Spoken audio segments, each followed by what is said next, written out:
Bienvenidos a la última clase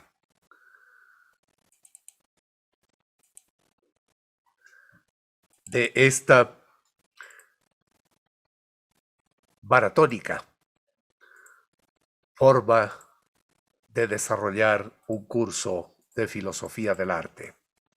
Y cuando hablo de maratónica, me refiero a los tiempos clásicos griegos, es decir, a una gran acción con un gran esfuerzo en pos de un gran resultado. Y dentro de ello, ¿por qué Bauman? Porque en lo que puede decirse, Bauman aporta elementos sustanciales para pensar el papel de la educación y de la educación del arte y de la filosofía del arte en un mundo que ya no cuenta con las certezas, que ya no cuenta con los anclajes que acompañaron la primera modernidad. Esa primera modernidad, por utilizar la expresión de Ulrich Beck, que recuerdo el haberla escuchado en 1998.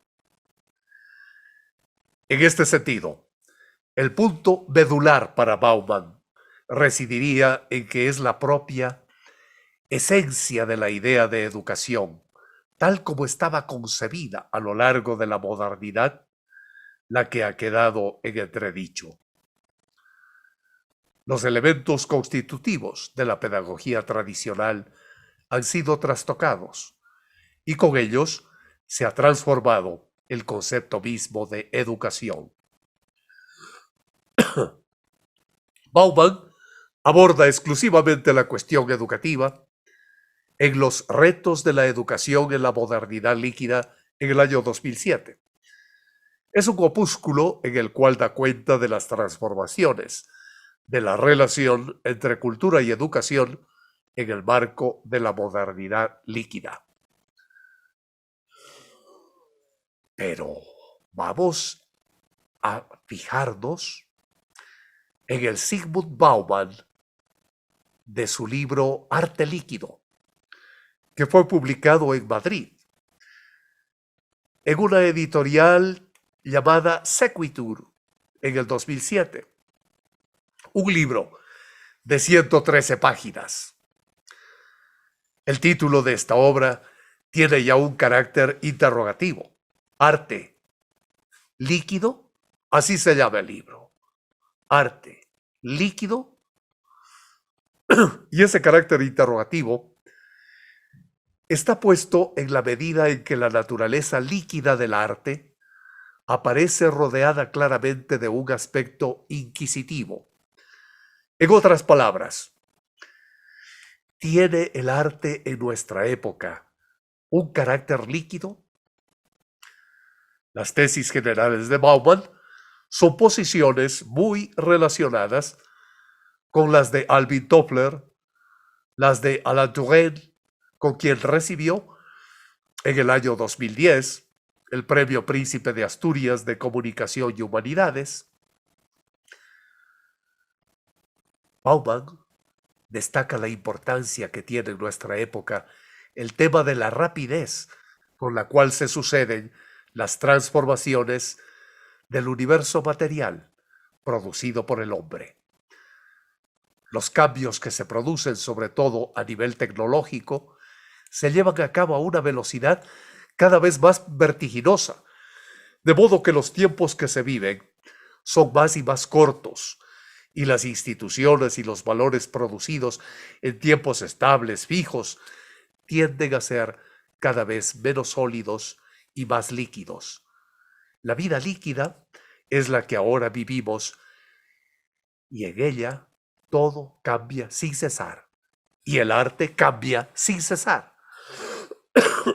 Perdón, la filosofía del arte, la filosofía de la educación que sostiene Bauman es por lo menos, a mi parecer, la sostenida en la antigüedad por Heráclito de Éfeso. En griego, pantarrei, todo cambia, todo fluye, Falta es todo, realidad. Todo cambia, todo fluye. En este parámetro de cambio acelerado, Bauman expone que imperan los principios de un liberalismo económico desenfrenado, centrado en la producción y el consumo, y el arte actualmente está centrado en la producción y el consumo. Y la academia, los estudios, la educación también centrados en la producción y el consumo. Lo esencial es convertir a las personas en este tiempo en sujetos de consumo, un consumo acelerado, que mantiene la atención y el interés en la producción y en la apropiación de aquello que es nuevo. Lo que ha dejado de serlo, esta sociedad de consumo incesante, es una sociedad de permanente desperdicio.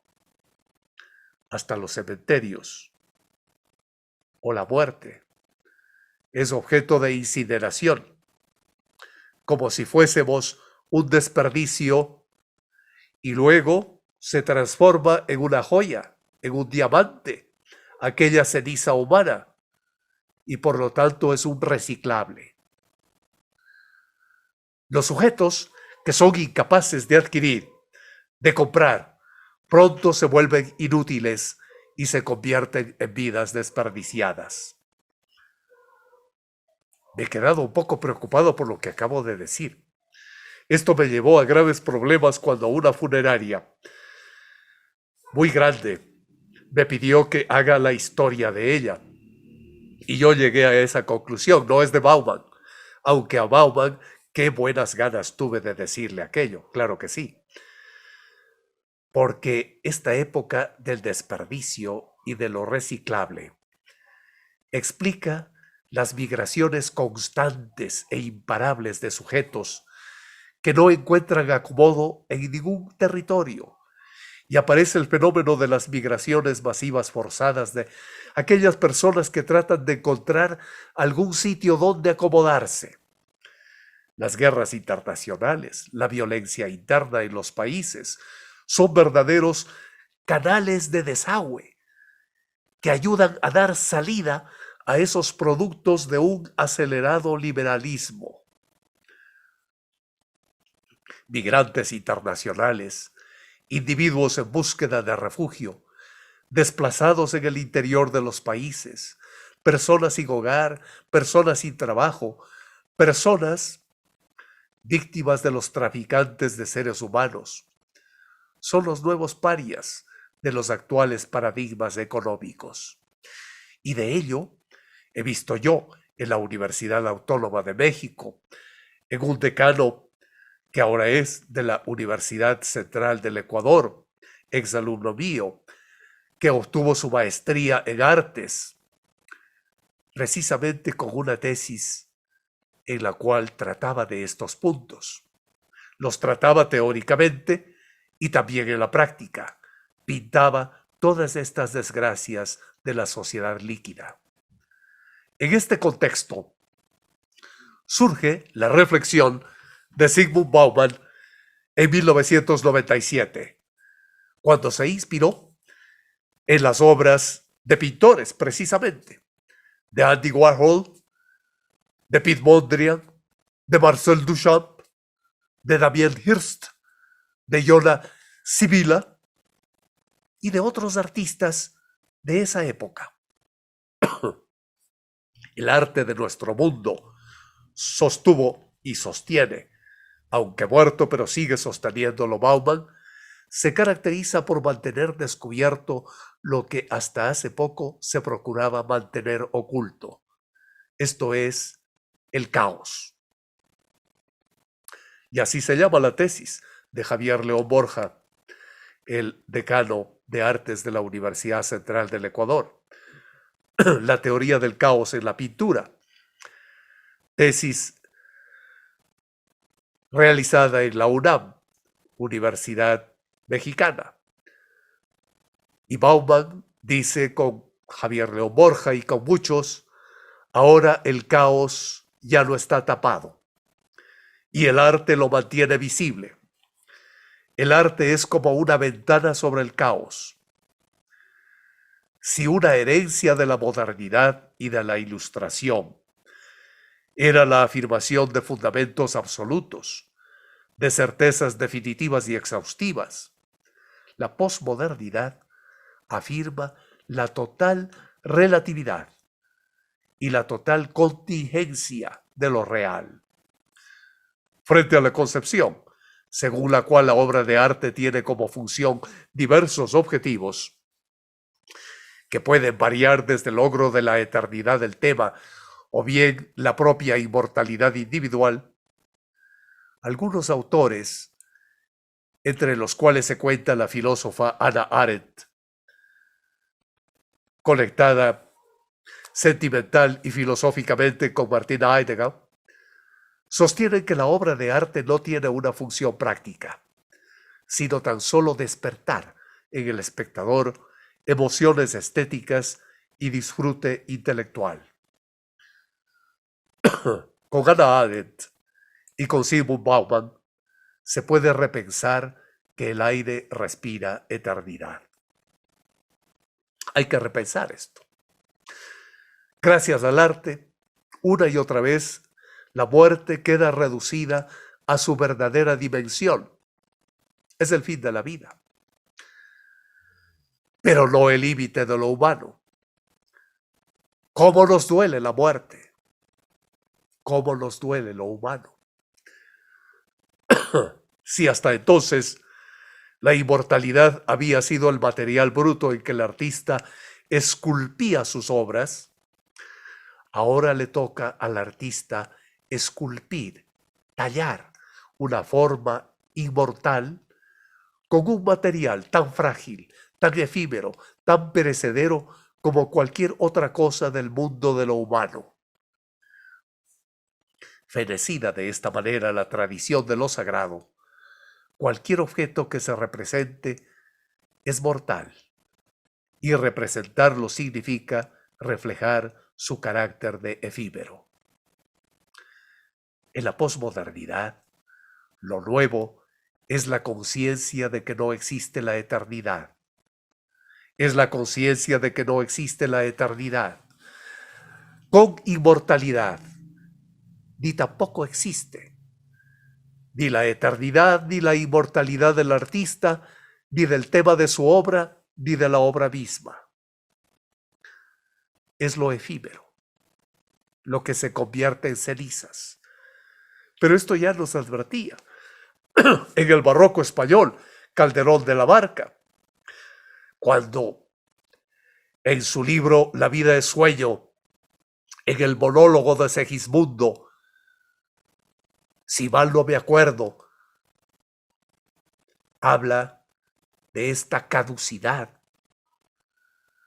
habla de esta falta de seguridad en la vida. Es verdad, dice Calderón de la Barca, pues reprimamos esta furia, esta ambición, por sí haremos si soñamos. Es interesante que la obra de arte se transforme en un arco hermenéutico de sentido en el siglo XXI, en un objeto más de consumo. La obra de arte de la posmodernidad se convierte en parte de la deconstrucción de la inmortalidad. El tiempo eterno descompuesto es un sucederse de episodios que se valoran y justifican en función de su capacidad para proporcionar una satisfacción momentánea. Es una época que sustituye el patrón oro de la fama por la circulación fiduciaria de la notoriedad. Nada distingue el trato que reciben los objetos de arte. comparten la misma suerte de todas las cosas que mueblan nuestro mundo vital. Estas ideas son profundizadas en la filosofía del arte, en la estética, en la filosofía de la educación, por Bauman. Recuerdo que Bauman, en el año 2003, tuvo una intervención que la tituló Arte Líquido, en la que ilustró sus tesis con la obra de 3 artistas que se presentaron en París. Tales obras eran las de Jacques Millet, Manolo Valdés y Hermann Braun Vega. Y Bauman destacó el hecho de que las obras de arte de esta modernidad líquida se realizan en pasajeros y caducos materiales, como carteles, papeles, paredes, que reflejan un concepto de la historia concebida como una fábrica de desechos. Si los crematorios de los cementerios ahora son fábricas de desechos, tenemos en el arte también la fábrica de desechos, que muestra que nada nace para vivir mucho tiempo, pero tampoco nada muere. ¿Cómo es eso? Son obras en las cuales creación y destrucción son lo mismo, que se centran sobre acontecimientos efímeros, realizadas con materiales frágiles, transitorios, que terminan desintegrándose en poco tiempo. El arte se expresa en obras propias de una sociedad consumista y que pronto se desechan, que tienen sus días contados antes de nacer. Es la obsolescencia programada de los sistemas de calidad contemporáneos. Pensamos que el consumismo es un ansia por adquirir, un deseo de acumular, de tener siempre más. ¿Sigue siendo así? Bauman cree que el secreto del actual consumismo está en la rapidez, en la disposición a prescindir de las cosas y no en la acumulación. No en la adquisición, sino en el cambio. Deshacerse de lo que había para sustituirlo con otras cosas, con cosas nuevas. Resulta ya muy difícil ver alguna publicidad que recomiende un producto porque sea duradero.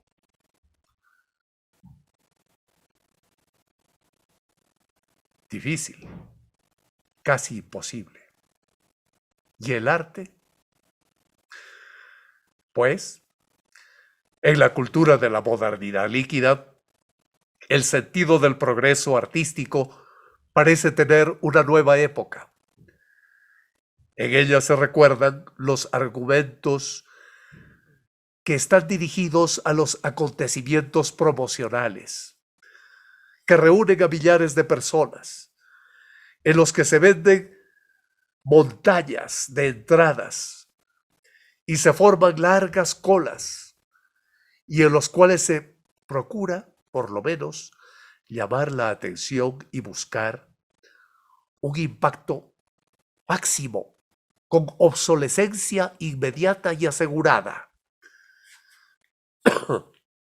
En todo esto se percibe la tendencia a reducir cada vez más la vida de los productos artísticos a la categoría de performance, de happenings, en el escaso tiempo que transcurre entre la apertura y el desmantelamiento de una exposición, en la preferencia por materiales frágiles y nada confiables porque están deteriorándose desde ya, claramente degradables, desintegrables, en obras expuestas a la intemperie que no resisten las inclemencias de la climatología, y en ello se incluye un festival de música.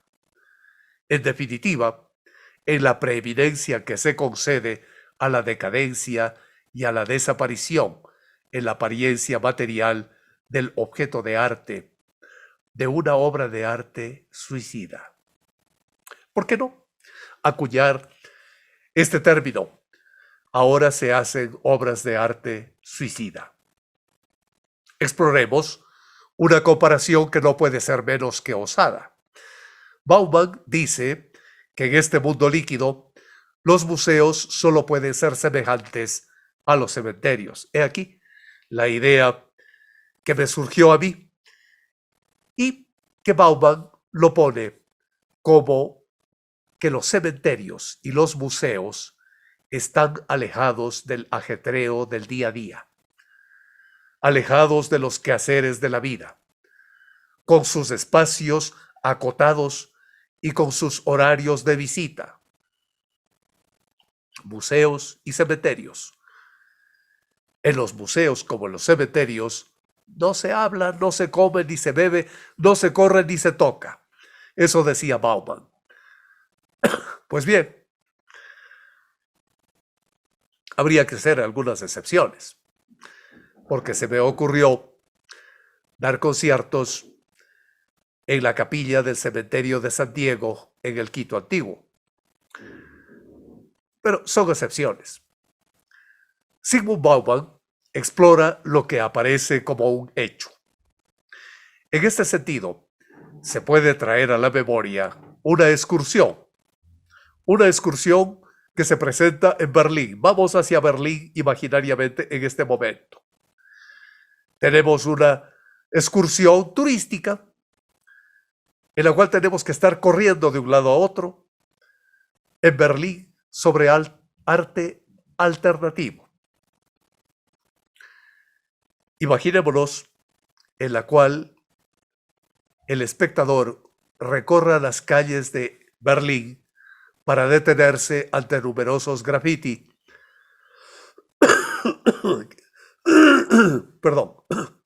que son realizados por jóvenes y por no tan jóvenes también, que usan este medio para dar salida a su expresión pictórica.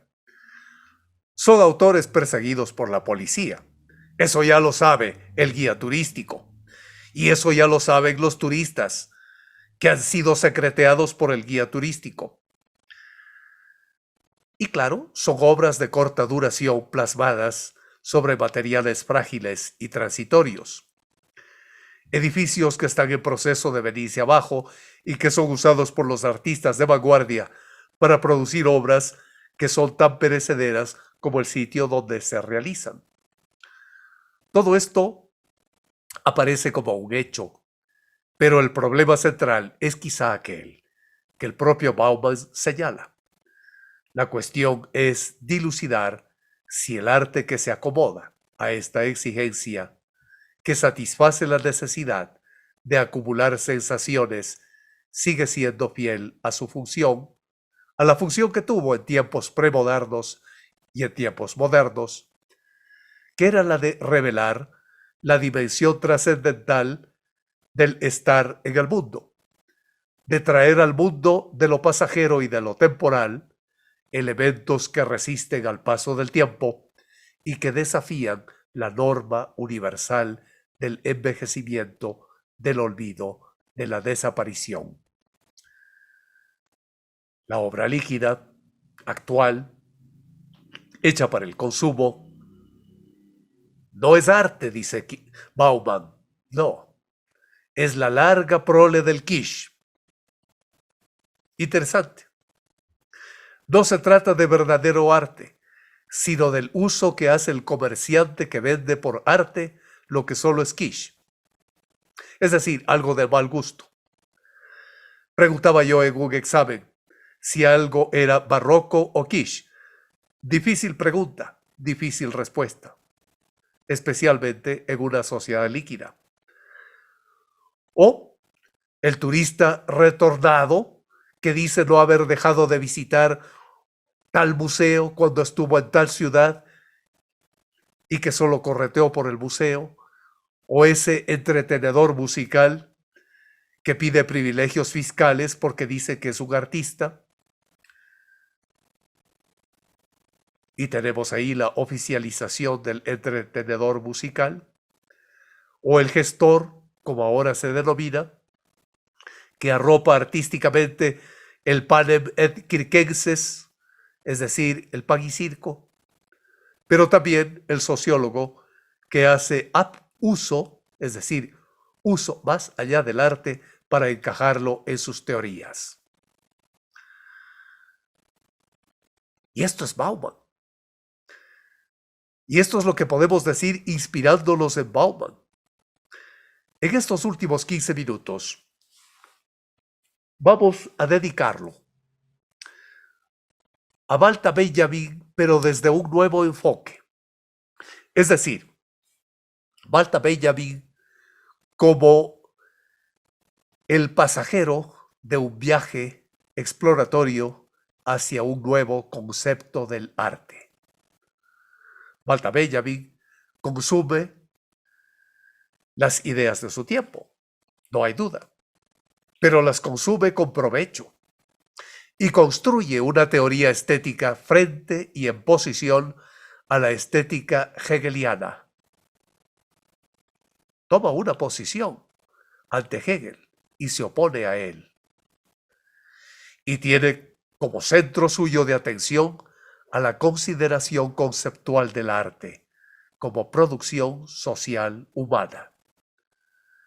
La estética hegeliana se propone hacer evidentes a la mirada teórica los poderes éticos que funcionan en el ámbito de vida social del hombre. Se trata de una visión sobre el arte y sobre la estética que lo estudia esencialmente teórica y contemplativamente, en este caso, Benjamin, quien elaboró una serie de consideraciones críticas hacia esta visión del arte y de la estética, así como a una serie de directrices operativas hacia lo que los artistas y los estetas podrían y deberían acometer y proponerse en el seno de una época dominada por el capitalismo como modo de producción y por la técnica en general como segunda naturaleza en la cual el ser humano vive y se desarrolla. Walter Benjamin tiene una visión bastante sui generis, marxista. Y en esta visión de Benjamin, la economía y la técnica, bajo un empleo capitalista, son instancias de enajenación humana que deben reconducirse hacia un mundo social, político y económico más favorable al desarrollo pleno del ser humano. Allí está la teoría de la educación, la teoría formativa del arte. La apuesta filosófica de Benjamin es no solo la comprensión, sino la transformación de la realidad.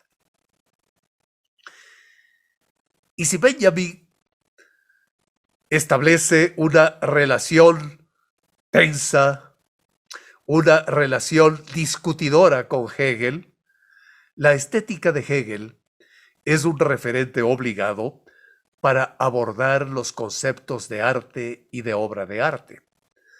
La estética de Hegel representa en el terreno de la filosofía del arte la culminación del pensamiento burgués, de las tradiciones burguesas progresivas.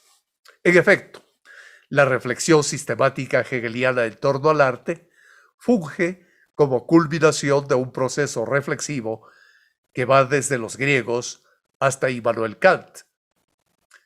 Recordemos que Hegel se declara seguidor de Kant, de manera que en ella podemos encontrar en esta transición una síntesis de las principales interrogantes, de los principales temas con respecto a la actividad artística, la obra de arte, a la función que ellas cumplen en la realidad humana, que ya se habían suscitado hasta inicios del siglo XIX. En lo tocante al conocimiento estético, en el sentido tanto del conocimiento acerca de la facultad sensible, a la manera de Baumgarten y de Kant, como la del conocimiento acerca del arte, el conocimiento de su historia, de sus determinaciones conceptuales, cabe apuntar que hacia finales del siglo XVIII e inicios del XIX se da una acentuada reflexión en torno a cuestiones estéticas. Esta es la obra que hace en ese tiempo Winckelmann. Es la época y la obra no solo de Winckelmann, sino de Lessing, de Hölderlin, citado por Heidegger, que de muchas maneras, con muchos otros también, hicieron importantes aportes a la historia de la estética, en el sentido de sintetizar las tendencias, los intereses, y esto es lo que puede denominarse broche final de época, con Hegel a la cabeza. El filósofo de Stuttgart define en sus lecciones de estética, las mismas que dictó en Heidelberg y en Berlín entre 1817 y 1830, pues define al arte como un modo, como el hombre ha tomado conciencia de las supremas ideas de su espíritu. Eso es. Un modo de tomar conciencia de las supremas ideas del espíritu. Así, el hombre, tanto individual como colectivo, como pueblo, deposita sus convicciones e inquietudes en el arte que produce y en las obras de arte de todos los tiempos en los que se incorporan los saberes, las verdades, incluso que revelan momentos en la autoconciencia de la humanidad. Estas verdades pueden ser tomadas como el contenido del arte, al cual Hegel llama idea, lo espiritual, fin último, en el sentido de expresar el fin último de la realidad, el fin último de la vida del hombre, el fin último del espíritu en el mundo, y así el arte comparte el lugar supremo en el sistema hegeliano junto con la religión y con la filosofía.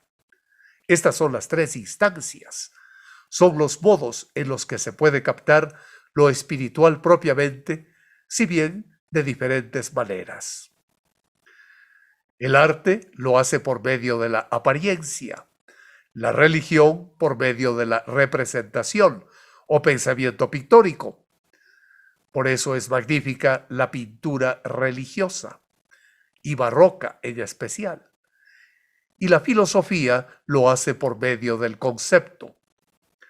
Cabe mencionar que al acercarse las dos primeras instancias a los terrenos de la conceptuación filosófica, se aproximan a su disolución en la medida de mostrar la insuficiencia de sus formas para dar expresión, para dar claridad a un contenido que en tanto espiritual busca ser comprendido de manera diáfana por el hombre, lo cual para Hegel se logra solamente por medio del concepto filosófico. Por eso, la estética de Hegel es un edificio en el que el concepto del arte es abordado y dilucidado de manera sistemática e histórica, de modo que en él se abordan fenómenos artísticos, fenómenos tan diversos como los jeroglíficos egipcios. Tengo gran interés en hacer pintura en base de palimpsestos egipcios. También ingresa la escultura griega, la pintura de Friedrich, la Zauberflöte de Mozart, la obra trágica de Shakespeare y de Schiller. En todos estos ejemplos, Hegel puede aplicar su visión teórica, percibiendo el contenido espiritual en las obras y elucidando la manera en que la incorporación sensible, es decir, la escultura, la música, la pintura, poesía, sirve para la manifestación de la idea espiritual. Los tiempos modernos no son propicios para la actividad artística por la pérdida de la inmediatez natural. Esto puede explorarse. Puede explorarse también que vivimos entonces, de acuerdo con Hegel, una época de reflexión y de abstracción, antes bien que de contemplación y de delectación artística. Las condiciones actuales, desde este punto de mira, porque hay muchos otros más, no tenemos por qué dogmatizar, sino que las condiciones actuales, materiales, como la sociedad capitalista emergente, que se dibuja tenuemente en el contexto de sentido que podría encontrarse, y también las condiciones espirituales, como el reconocimiento del espíritu como superación dialéctica de la mera naturaleza, no son propicias para el arte. Se trata del abandono de la pretensión que a través del arte se puede restablecer la plenitud vital que la sociedad moderna veda al hombre y del reconocimiento de que el pensamiento es la instancia que, por una parte, evidencia esta moderna insuficiencia del arte y que por otro punto de mira da las explicaciones últimas de los fenómenos de la realidad. Pues, en medio de este recorrido, en esta traslación entre Benjamin y Hegel, regresamos a Benjamin, que apunta que el arte en esencia ha sido siempre reproducible, ya sea por medio de la imitación simple, del grabado, de la transposición, de la imprenta, del sonido, de la reproducción de obras de arte, que ha sido posible desde siempre. Lo que cambia en términos de tiempos recientes, es decir, de aproximadamente siglo y medio, un poco más, un poco menos, es la naturaleza de la reflexión en qué es la reproducción y en qué facilidad tenemos de efectuarla. Pues esto nos da a nosotros mucho que pensar, mucho que explorar, mucho que meditar, inclusive para aplicarlo al cine, que es el punto natural de llegada del desarrollo de la técnica de reproducción de imágenes. Del cine silente primero, del cine sonoro después. Es decir, que en lo tocante a la refuncionalización de las artes, un ejemplo puede ser Bertolt Brecht, y Benjamin hace mención de su teatro épico para mostrar cómo un medio artístico tradicional y que bajo condiciones capitalistas está destinado a ser un mero objeto de excitación, puede ser orientado a una función diferente de aquella que simplemente mantiene directa o indirectamente el sistema de producción capitalista y la absorción y la comercialización en él de las obras de arte. El teatro de Brecht, de acuerdo a Benjamin, es una forma de retomar la oportunidad antigua del teatro, a saber, y finalizamos con esta idea, la de exponer lo presente. Exponer, claro está, para conocer y examinar activa y críticamente nuestro mundo contemporáneo y posmoderno. Hemos terminado. Gracias a ustedes